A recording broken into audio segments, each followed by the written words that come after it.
Okay, so I want to quickly recap what we've started talking about last time. Well,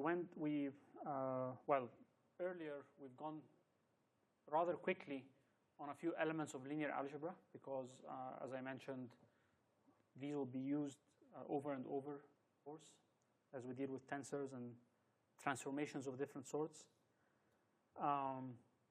But the point that we want to make is that the algebra and the calculus that you're used to working with in the scalar setting will now be transformed to the vector and tensor setting. So that implies that we need to learn the general rules of tensor analysis. So I started off by presenting this schematic here showing a vector A in general. And that vector is changing with time. So this is the original vector, and this is the vector after delta t. And the tip of the vector, which is what the vector is describing, is changing along an arc S. So the derivative of that vector with respect to time can be expressed in that form. So it's basically a different quotient, if you want to think about it, and just similar to what you would do with a scalar function. So in the limit of delta t goes to 0, if you apply that in a chain using the chain rule, so instead of it being delta A, delta t, you have delta A, delta S, delta t. So in the limit as delta t goes to 0, the delta S, delta t becomes ds dt, and then the delta A, delta S, we've talked about that last time. So the change of A divided by the magnitude of the change along the arc is going to be always in the limit the direction of change. So it'll be ES, and hat implies orthogonal unit vector. So dA dt is the change along the arc and instantaneously in the direction of that change, ES. So ES is changing. That's something to keep in mind in general. And then we've gone through sort of the machinery of different differential operations and so on, just like we did when we introduced vectors. The same applies when we introduce derivatives. So basically, the product rule applies. So it's a very straightforward idea there. And again, to remind you that now, because a vector carries two pieces of information, the magnitude and the direction, so a change of vector doesn't only imply change in magnitude, but also possibly change in direction as well. And I gave you that particular example, so it's an interesting example. What's the d dt of a dot a? In other words, you can write a dot a as a squared, but but usually you don't want to do that. You want to apply your product rule directly in vector form. So you get 2a dot dA dt.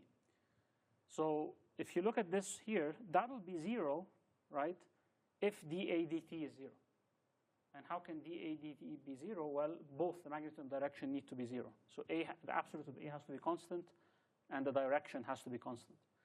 But in that particular case, we have another scenario for 0, which is if this is perpendicular to that.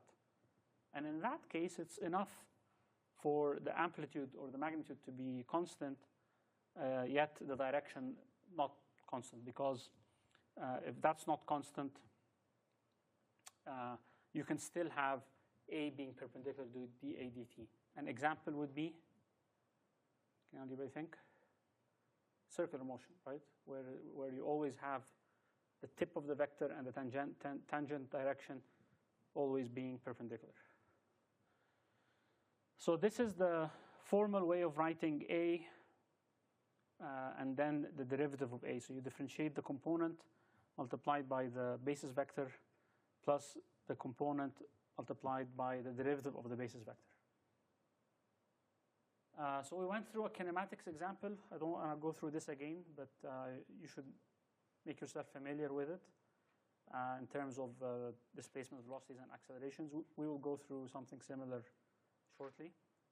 And then that was an interesting exercise. Again, sort of applying the product rule and then noticing here, just like we did before with vectors, similarly, you can do the same analysis with derivatives of vectors. So dA dt is still a vector. And when you cross it with something else, the outcome will be perpendicular to dA dt. So then when you dot it with dA dt, this has to be 0. And then this, whatever it is, cross it by itself is going to be 0. OK. So then we moved on to coordinate systems. Once again, we keep going back to coordinate systems, of course, because this is the reference frame for most of our analysis. And I wanted to alert you that when we say Cartesian system, usually we mean orthonormal Cartesian system. So sort of for brevity, we'll just say Cartesian system. If it's not orthonormal, then we have to say it's not. And remember the notation, we always like to put a hat to describe a Cartesian system, an orthonormal Cartesian system. And we can have different notation, ijk, ex, ey, ez, and so on. Or I1, I2, I3, or E1, E2, E3. So this is schematic showing a point in space. And we have our Cartesian system. And that point, the position of that point is described by R. So it's xj, ij, implying summation. So it's x1, I1, plus x2, I2, plus x3, I3. Or if you want to use the x, y, z triplet, it'll be x I plus yj plus zk. Okay. So I want to sort of move to the board for a bit, and just to make sure that you appreciate the idea of differentiating a vector, especially when the vector is in itself a function of another vector, okay? Because that's sort of like at the foundation of what will follow as we move on. So let's think about, so let me give a little title here.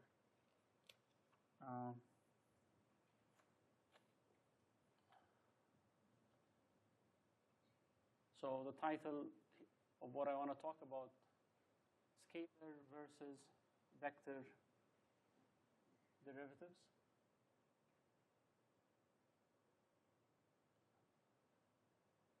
Okay. So I'm going to divide the board into two parts. The first part, we'll talk a little about 1D motion. Okay, so 1D motion. And then here we'll talk about 3D motion. Okay? So for 1D motion, a good example is a car traveling in a straight and flat road, okay? Whereas in 3D motion, let me give you an example since you're aerospace engineering. How about a particle in a flow in the boundary layer over a wing of a supersonic jet fighter, something like that, okay? So that would be a fluid particle in boundary layer flow. So obviously, one system is much more complex than the other.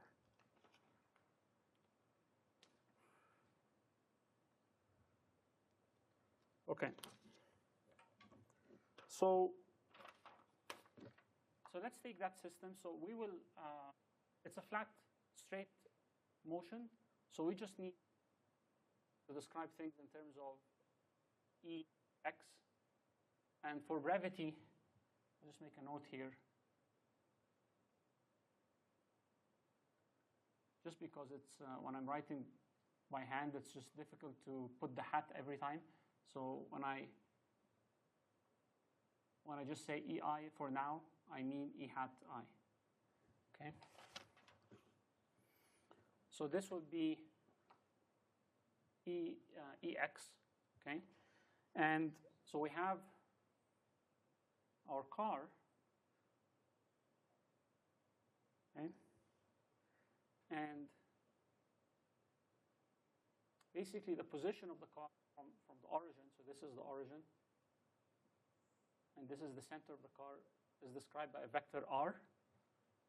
And that distance at any point in time is x, distance x. Okay? And the car is traveling with a velocity vector v, okay, which would be as a function of r. Okay, yes? Yeah, but I have a lot to write, so let me try to get it a little closer. And if you can't see, I would suggest you come closer. There's a few seats here. I just want to fit everything here so that you can see the full picture. So the position,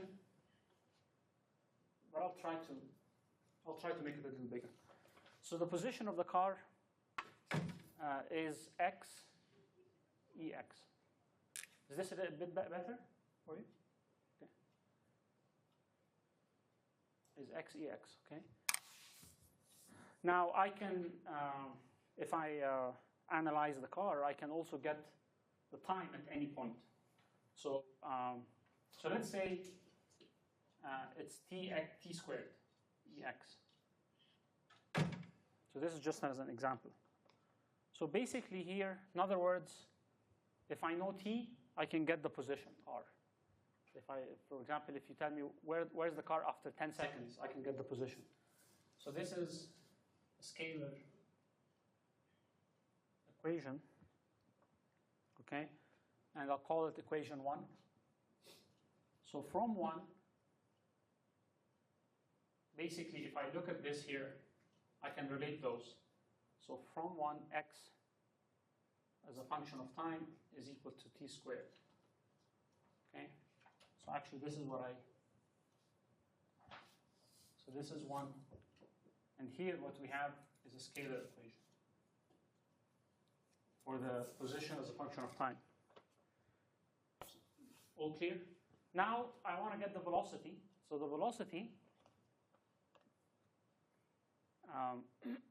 is going to be the derivative of the position with respect to time. So what do we have here? We have a vector differentiated with respect to a scalar. However, bear in mind that everything is in 1D. Okay? So I basically differentiate that. So dx dt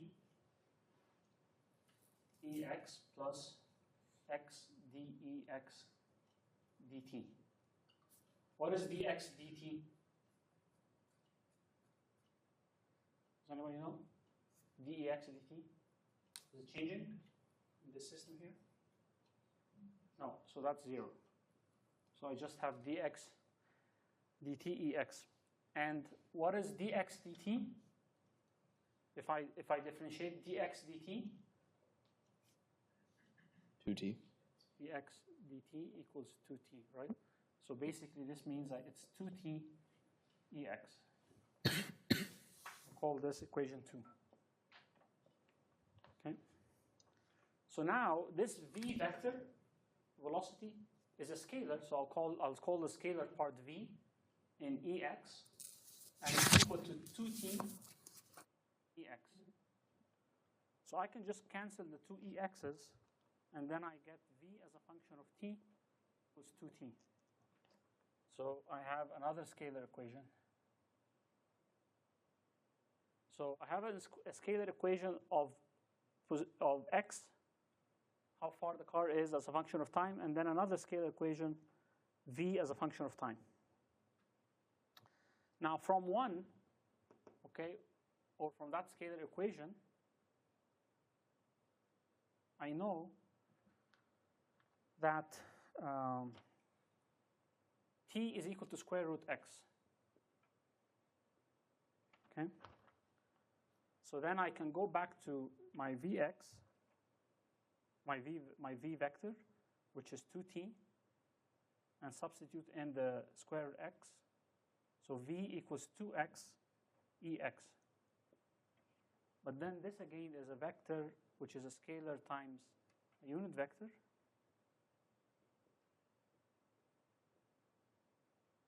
So I can cancel those. So I end up V equals 2. V as a function of x equals 2 square root x. Okay? So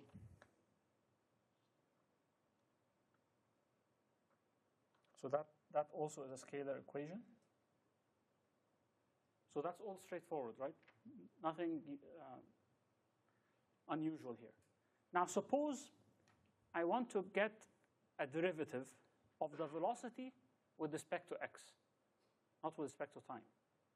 Okay? Well, I have a function of v in terms of x. So as x changes, as I move from one point to another spatially, what happens to the velocity? So dv dx is the derivative of that. So this x, square root x is x to the half. So when I differentiate that, basically I will get x to the minus half, or 1 square root x. So at the end of the day, dv dx equals 1 over square root x. So this is a scalar quantity. How the velocity changes with position is a scalar quantity. Just for the formality, I used the vector, but it turned out to be trivial because everything is in one direction, right? Okay. So now let's go to this one here. So obviously this one, we can't move forward with just a unit vector in the x. It's a three-dimensional space. So we need Ex, Ey, and Ez.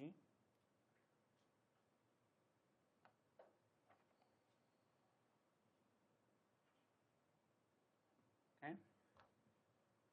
So let's say we have our wing. It's an airfoil. And this is the position vector for the point that we're interested in, the particle.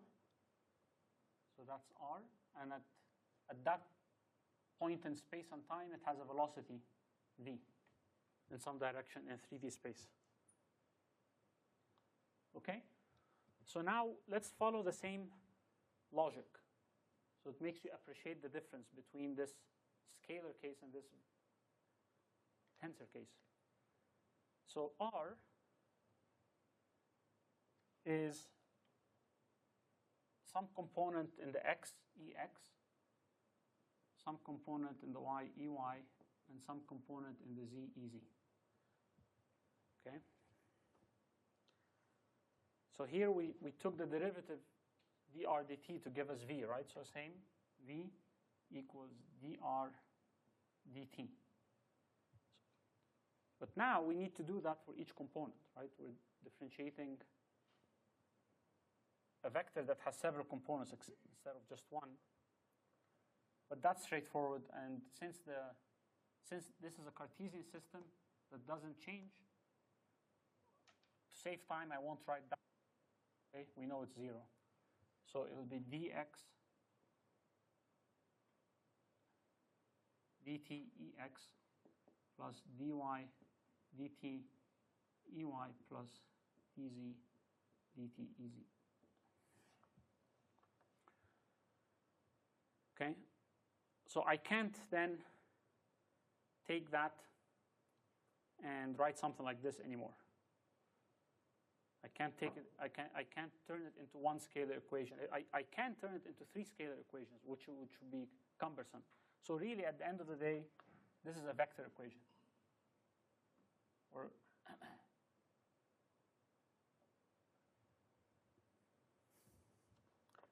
now, if I have some relationship between x and time, I can go through this process for x, y, and t, but I won't. But eventually, I should be able to get v as a function of x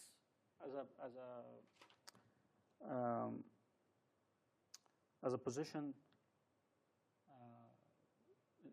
as a three-dimensional coordinate system. Okay. So I will just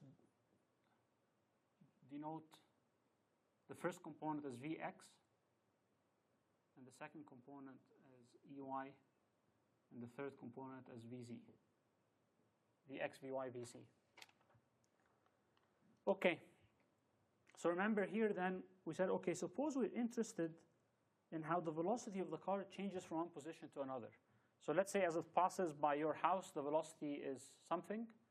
Then as it passes by your next door neighbor's house, it's something else. So the change in velocity with respect to the position is the quantity of interest here. Now we want to do the same thing, but in this context. The change of velocity with respect to position in this three-dimensional space. So we will write dv dx. So what do we expect in that case?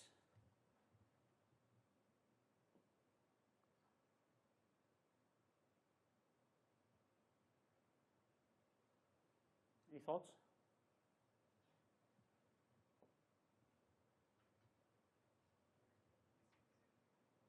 Sorry? Here? The Vy and Vz terms should cancel out. There should be 0, right? No, they wouldn't, because that particle is moving in three-dimensional space.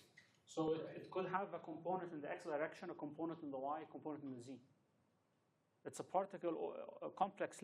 Usually, by the way, the boundary layer is a turbulent boundary layer. So even though overall the flow when you look from afar appears streamlined, but at the very close layer to the surface of an airplane, let's say at cruising conditions, the flow will be turbulent. And that's why you have drag, very high drag. If it wasn't, then you'll reduce the drag significantly. It's one of the biggest problems that faces aeronautics and also marine engineering, flow and pipelines and so on. The boundary layer is usually turbulent. You can often try to delay the transition to turbulence, but still, for the most part, will be turbulent. So that particle will have, it's a turbulent flow. It's going here, it's going there, it's going up, it's going down as time progresses. So it will have components in three directions. So basically, what we should expect is each of those components will change with respect to each of the three positions, right? So let's take the Vx component. We will have dVx with respect to change in the x direction, okay? Then we'll have dVx with respect to change in the y direction. So we're just talking about that one component of the velocity. As we move in the x, that component is changing. As we move in the y, that component is changing. As we move in the z, that component is changing.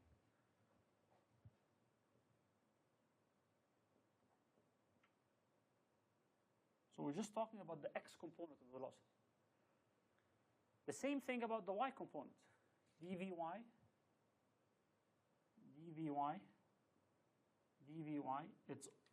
it's changing with respect to x, with respect to y, with respect to z.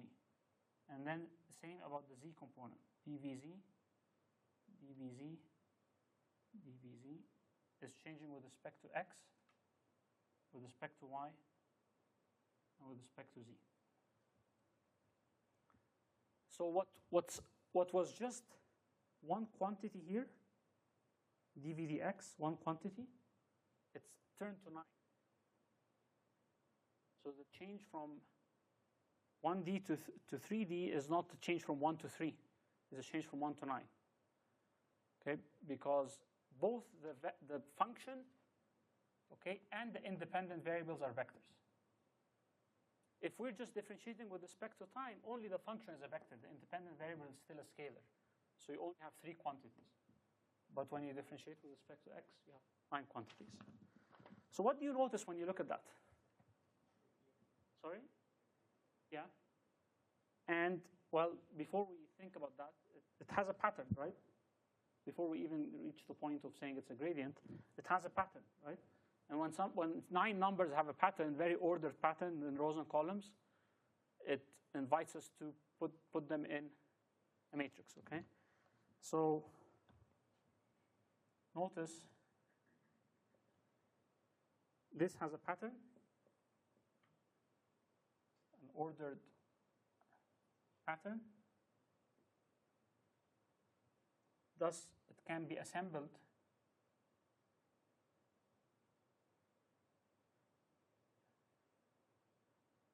in a matrix, or more formally, second order tensor. Okay? I assume everybody already copied that, so I'm afraid I have to erase this part.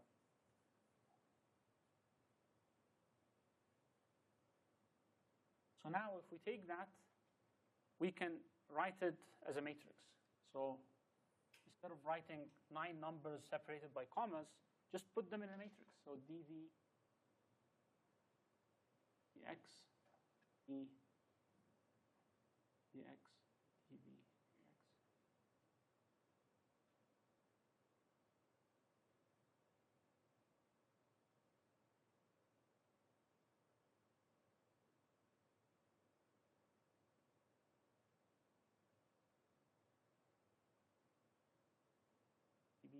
dv dz, dv z, dv z, and with respect to x, with respect to y, with respect to z.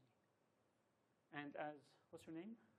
Mike. As Mike said, this is a gradient, and it has a symbol. It's basic. The symbol is like that.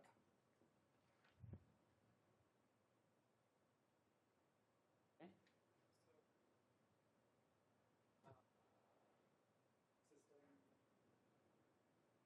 Yeah. No, it's not one. It's not one equation. It's one tensor. Now, when I say, I mean, it's an expression.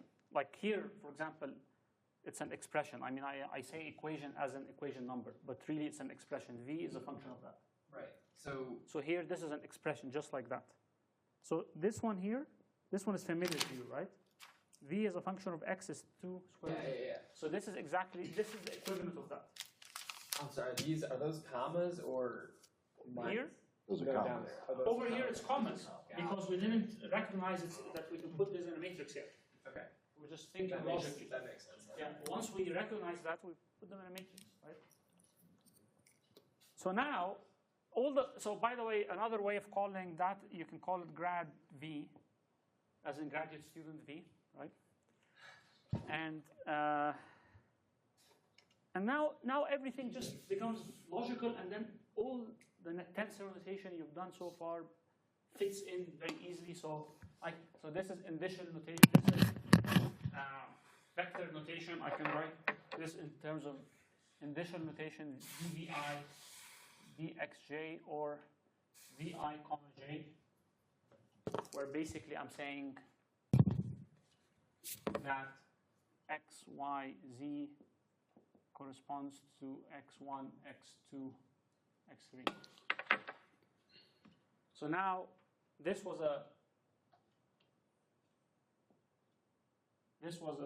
what I have in a box here was a scalar quantity. Now here what I have is a tensor quantity. Okay, so that's the gradient, and basically when you think about it, so as Mike said, it's a gradient. So it's one matrix that collectively describe the change of the vector describing the velocity, the change of the velocity vector with respect to 3D space. Collectively, that's what it describes. So if you know that, then everything, if you appreciate that and you're not intimidated by it, then everything else follows. And you can, and of course, bear in mind that this entire thing is a function of time. Okay? And it's a function, and we can also subsequently make it as a function of position. So that gradient changes with position and changes with time. That's why turbulence is very complex, right? Okay.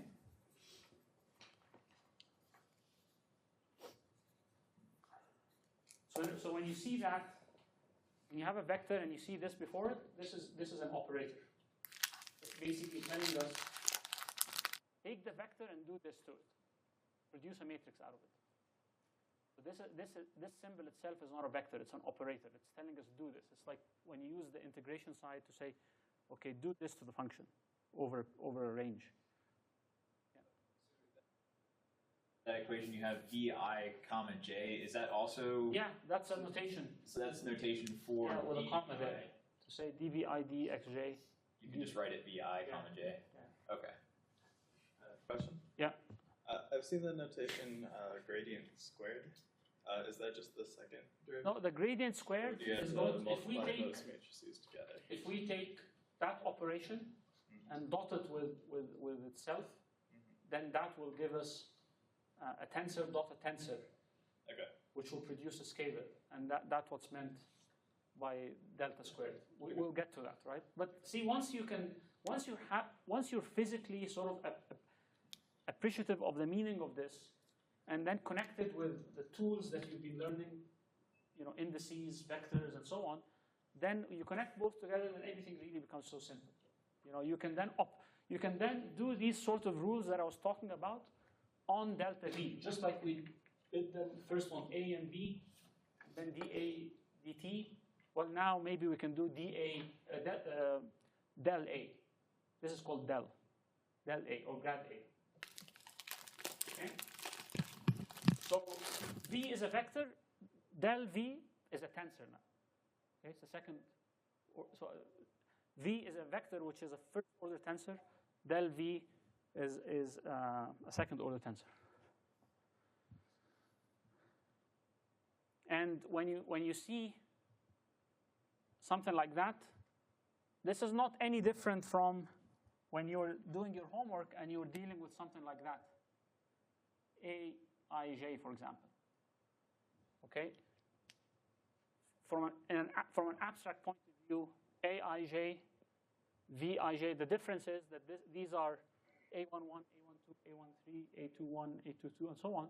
This one is dV1, dV1, dV1, dx2, dV3, dV1, dx, dV1, dy, dV1, dz, and so on. That's the difference. But really, you've got two indices, So in that sense, they're similar. Yeah. No, the comma here is just to say it's a derivative.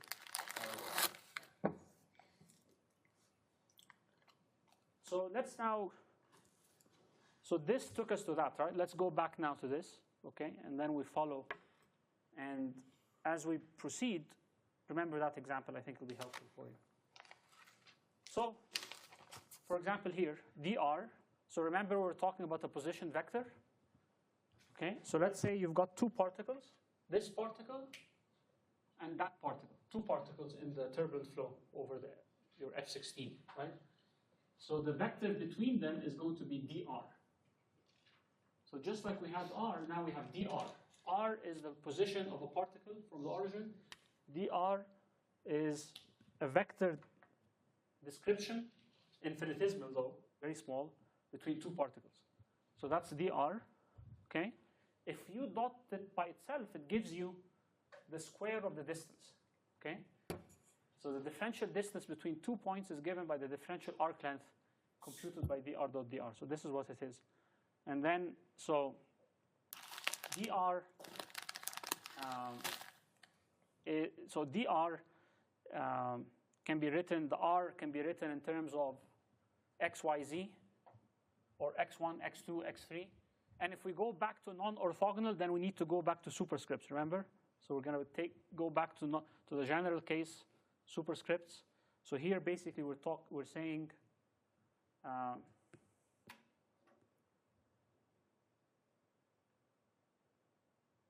R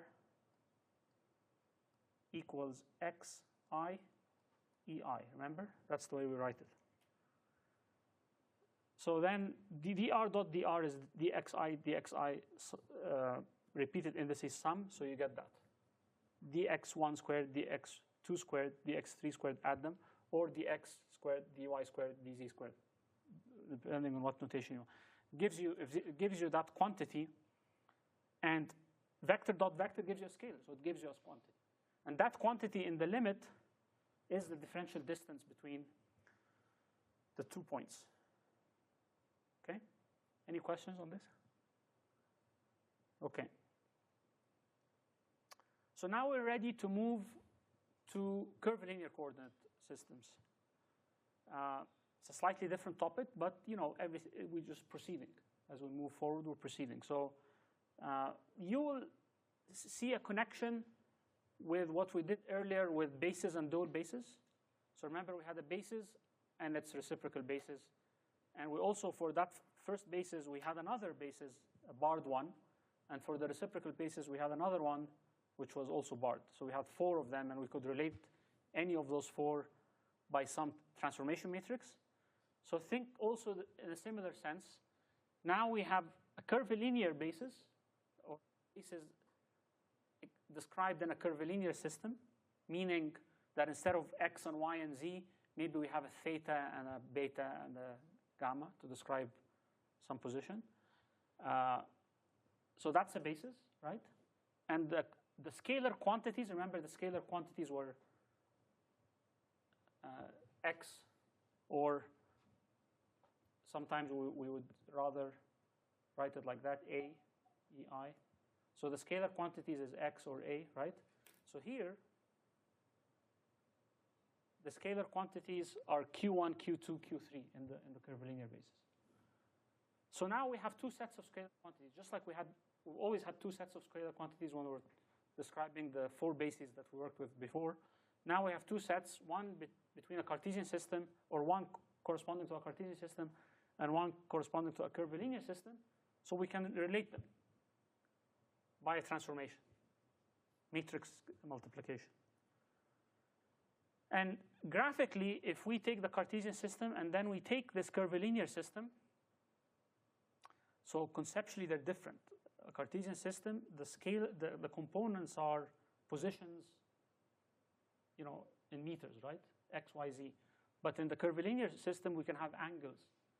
So in an abstract sense, you can think of Q1 and Q2 and Q3 as 3 curves. And just like when you have the Cartesian system and you look at the x1, x2 plane, the ground, the x1, x2 plane, along the x1, x2 plane, what's the value of x3? Constant, right? Similarly here, along the q1, q2 plane, the q3 will be constant. But because it's a curvilinear space, it'll have a curve. And then here, q1 constant, here q2 constant. Now, where you have an intersection between these q constant curves and your curvilinear coordinates, every time you have that intersection, that essentially defines the direction of change of some unit of some arbitrary vector r with respect to that curvilinear coordinate. So this vector here will be dr dq2. This one here, which is tangent to the curve, will be dr dq3, dr dq1. So again, we have Cartesian and we have curvilinear. Now think about what we've done here. We have velocity vector as a function of position vector, 2 vectors, right? So the net is 9 numbers, right? Similarly here, we have position vectors and scalar components associated with the Cartesian coordinate system, and scalar components, those are the x's, and scalar components associated with the curvilinear system, those are the q's. So if I want to go from one to another, I need to see how my x1 component in the Cartesian system changes with respect to the q1, the q2, q3. So that's 3 components. And then I want to see how my x2 component in the Cartesian system changes with respect to the 3 coordinates of the curvilinear, q1, q2, so on and so on. So I get 9. Now, so I have a matrix. Now, if I take that determinant of that matrix, I come up with a scalar, because when I take a determinant of a matrix, I come up with a scalar. That scalar is called the Jacobian. Now, what's significant here, so these are different contexts, okay? This is a gradient, as Michael was describing. This is a transformation between coordinates, okay? So this is actually similar to what we've done when we're doing bases and dual bases. Remember the A and B and C and D matrices? But now this is a transformation matrix. Let's call it G for now. Not A, not B, not C, not D like before. Let's call it G. That is a transformation matrix between one coordinate system and the other, but one being a generalized curvilinear system and the other being a Cartesian system. So when I take the determinant, I get the Jacobian. The Jacobian is a very important number. It's to do with the transformation from that coordinate system to that coordinate system. So if I transform from this curvilinear system to this Cartesian system, I get a Jacobian. But if I transform from another curvilinear system to my original Cartesian system, I get another Jacobian. It's a characteristic of the relationship between the 2 coordinate systems. Okay? And if I get the Jacobian, the inverse of Jacobian would be the inverse of the transformation. So instead of starting with x's, I get q's, I can start with q's and get x's, right? So that's straightforward. Okay, and as I mentioned earlier, the position, just like the position can be described in terms of x, it can be described in terms of q. And we'll go through examples for q. But for now, think of q as maybe angles. Okay, so q1 could be theta, for example. And you can differentiate, or you can express dr like we did before. Apply the expansion with respect to q. So dr dq1 dq1, dr dq2 dq2, and so on. And in initial form, it's like that. So this is, you'll see that this is useful to write dr in that sense. Okay. Well, it's useful because if I then look at dr dq, remember, if I go back to that picture, that was the tangent, right? So and if you go back when we were talking about changing a vector, and I told you, if you look at the arrow, the direction of change describes a unit vector that we use to describe the derivative, right? So indeed, this tangent is going to be the unit vector 1 and 2 and 3 for our curvilinear system. So just like I have E1, E2, E3, I'm going to have E1, E2, E3 for the curvilinear system. And that will be exactly that. Okay? So E1 equals dr dq1. E2 equals dr dq2, and so on. So if I know r as a function of q, let's say r, as an example, is theta in the x direction plus 2 alpha, some quantity in the y, and so on, I can differentiate with respect to those curvilinear quantities and get my bases for the curvilinear system. And that would be called a unitary basis. Okay? And it, of course, it carries both magnitude and orientation information. It's not an orthonormal basis by default. It could, but it's usually not, right? So to visualize better, so here's a Cartesian basis, here's a curvilinear basis. Okay? A little moment later, that curvilinear basis has gone to become like that. It's changing with time. So curvilinear system, the basis vector generally have non-constant magnitude and orientation. So going back to that here, well, if I go back to my R and write it in terms of xj, ij, then I have that equation here, okay? Or rather that equation here. What does this remind you of? Well, it's a unit vector related to another unit vector with a transformation in the middle, which is this. So I give you my Cartesian system. I give you the transformation matrix. You give me the new basis, the curvilinear basis. Now, how does this look compared to the Jacobian? The Jacobian was the determinant of that matrix, right? So this matrix is called the Jacobian matrix. So we have a Jacobian matrix which transforms us from a curvilinear system to a Cartesian system, or vice versa, from Cartesian to curvilinear, and we have the Jacobian as a quantity, which is the determinant of that. And if I take the Jacobian, as long as it's not 0, which it shouldn't be, the inverse of it will give me the opposite transformation. Similarly, if I take that Jacobian matrix, the inverse of it will give me the opposite transformation, which will take me from the curvilinear to the Cartesian. Okay? Any questions so far?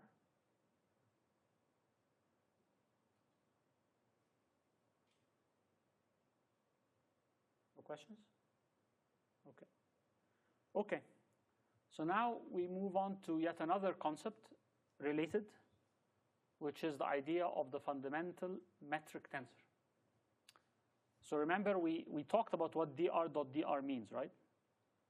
And we defined the curvilinear basis in terms of, in this form before, in terms of the curvilinear scalar components, derivative dr dq, right?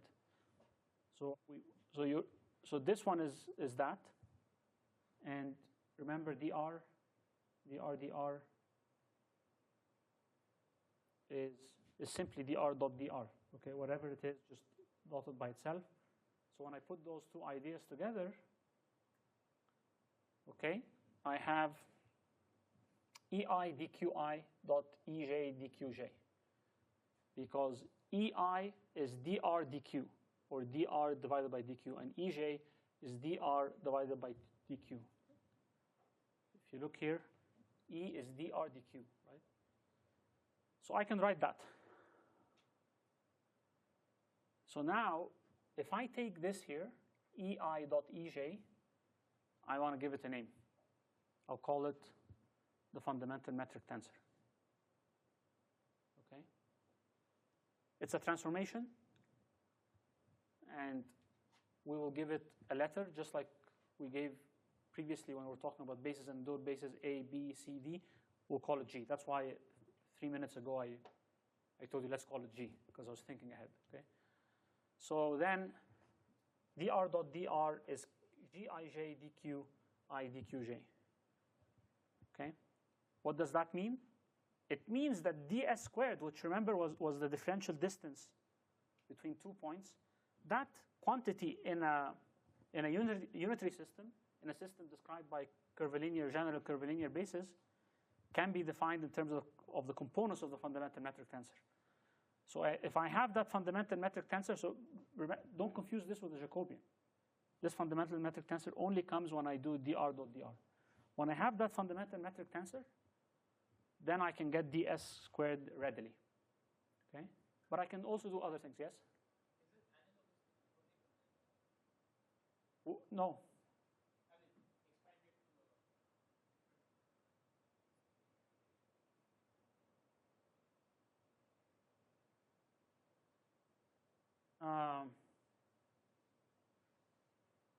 No, I mean, this is defined as such. Gij is exactly dr.dr equals a matrix times dq dq. This is, so don't confuse yourself. This is how it's defined, okay?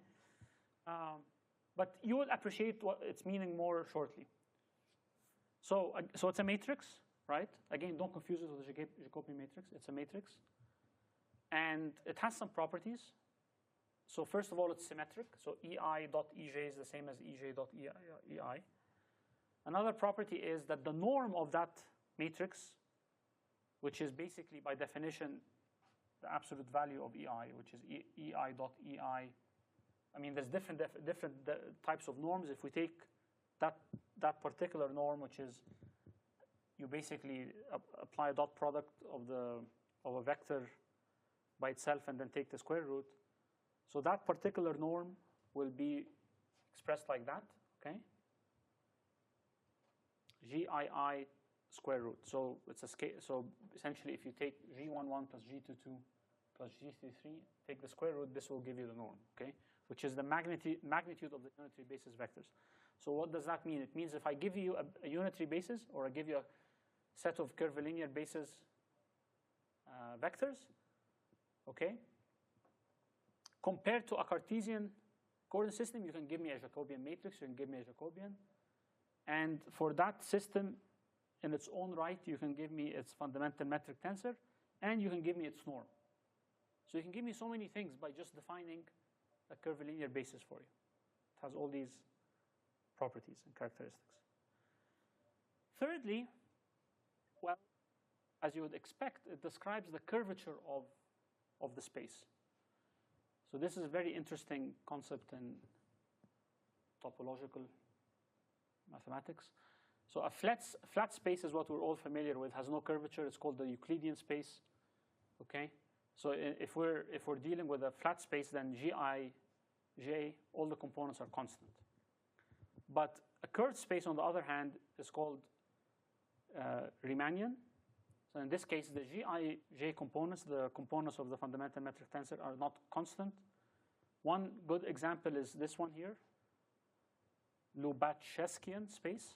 Okay, this one has a hyperbolic curvature. So here's a very nice example. If we were to take a Euclidean space and draw a triangle, add all the angles, by geometry we know that the total will be 180 degrees. On the other hand, in this type of space, your triangle will look like that, and if you were to add the angles, you will not get 180 degrees. You'll get a quantity which, if you subtract it from 180, actually gives you a number that's proportional to the area. So this sort of makes you appreciate what it means to draw a triangular in one space versus the other, right? Okay. Now an example. I'm sure you're all looking for that, right? Example for curvilinear systems. So, okay. So find the unitary basis, the curvilinear basis, and components. Bases, I mean E1, E2, E3. Components, I mean Q1, Q2, Q3. Of the fundamental metric tensor for an elliptic cylindrical coordinates defined by the following inverse transformation. So remember, I can have my Cartesian system and I have some curvilinear system. I can have so many different ones, right? For each particular Cartesian system, for each particular curvilinear system compared to a given Cartesian system, I can get my Jacobian matrix, Jacobian quantity, and of course I can also identify what the fundamental metric tensor is.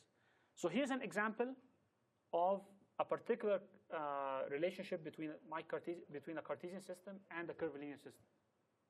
The example is very simple. X1 is some function in Q1, Q2, Q3. X2 is some function, trigonometric function in Q1, Q2, Q3, and similarly X3. So this is just a choice that we chose, for example.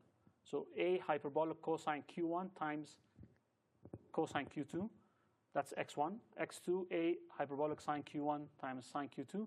X3, just Q3. Okay, so now what is E1, E2, E3? Okay, well, look at the definition of E.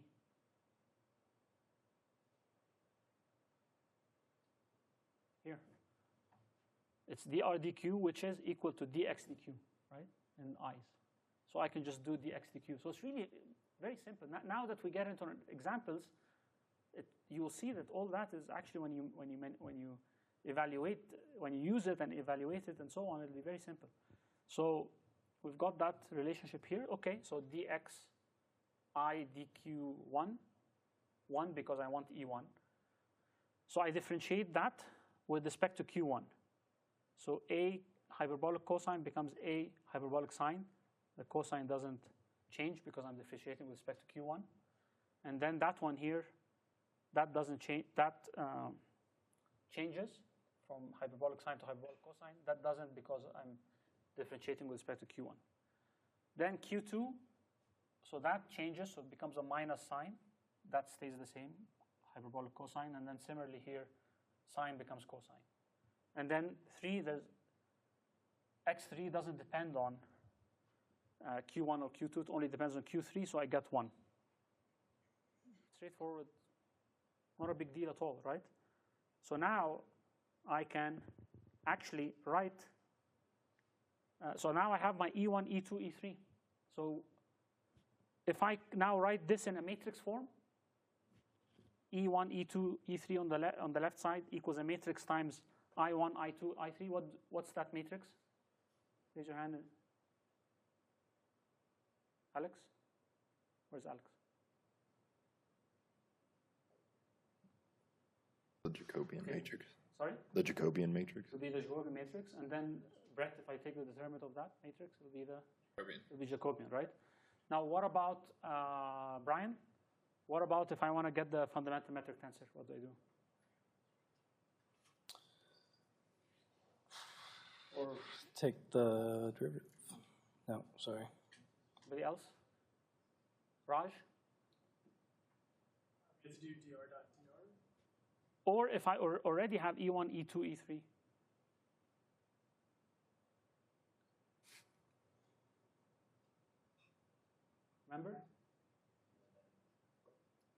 Remember that? I already have E1 and E1, E2, E3. So I can get G1, 1, G1, 2, G1, 3, G2, 1. I can get them all, right? Yes? I have a question. Back on that slide on 106. 106, okay. Yeah. I'm just a little bit confused. Why do we use the convention of I hat 1, I hat 2, I hat 3? Versus IJK or something. What's the difference between I hat 1 and I hat 2? Oh, it's a choice of whatever your favorite color. Okay. Some people like blue, some people like red, green. Doesn't matter. So You I'll just show passed you. it. Yeah. So I'll show you something here. That one. So I can choose IJK. I can choose EX, EY, EZ. I can choose I1, I2, I3. I can choose E1, E2, E3. Okay. The hat means it's a Cartesian, right? Okay. I like this one here because better than IJK and XYZ, it's just 1, 2, 3. It kind of lends itself with the initial notation. And E reminds me that this is a basis. Or I is fine too. Yeah. But the hat means that it's orthonormal, right? Orthonormal, yeah. Yeah. And here I was lazy and I removed it, but that's what it means. Most of the time when we're dealing with a Cartesian system, it's going to be orthonormal. There's no reason why. Yeah. But with a curvilinear system, most of the time it won't be. Okay? So let's go back to the example. Okay? So let's then do G11, G12, all of them. We can just do it mathematically, right? E1 dot E2 is, we have E1, right? This component times itself plus this component times itself, E1 dot E1, right? So I get that, okay? And it's the same for G22, okay? G33, it's going to be 1. Remember, E3 dot E3. E1 dot E2, well, if you look carefully, this one is like that, and this one is like that, but there's a minus and there's a plus. So E1 dot E2 would be 0, and the rest. So we got the fundamental metric tensor. Okay? So here, so this is a very good example. This is a curvilinear system, how it relates to a Cartesian system. And we basically implicitly here wrote the Jacobian matrix. I didn't write it explicitly, but you can write it. And if you take the determinant of that, you get the Jacobian. And here is the fundamental metric tensor. Okay? Are you tired, or shall we go a little bit more? So raise your hand if you want to go a little bit more. It's a lot. I mean, we covered a lot today, but I mean, raise your hand if you're tired. Okay. Okay, so I'll stop here, but if you have any questions on what I covered, let me know. By the way, I just want to share with you that these things, once you know them, they actually become a lot of fun. They really become a lot of fun. Yeah. Maybe, can you, I don't have a good intuitive sense of with the fundamental metric tensor. Fundamental metric tensor. The fundamental metric tensor, okay.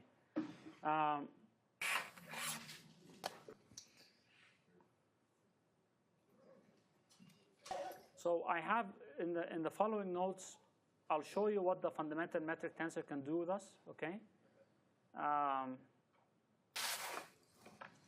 But here's one way to see what it means. We're moving ahead, so don't worry. I mean, we'll go through all this in detail. But you're asking me what does, I think you understand the Jacobian, right? You're trying to understand what does it really mean. Here's a good way to understand what it really means. If I take my curvilinear system and take a dual basis for that system, that will be the transformation matrix. Okay. It all comes close circle. Okay.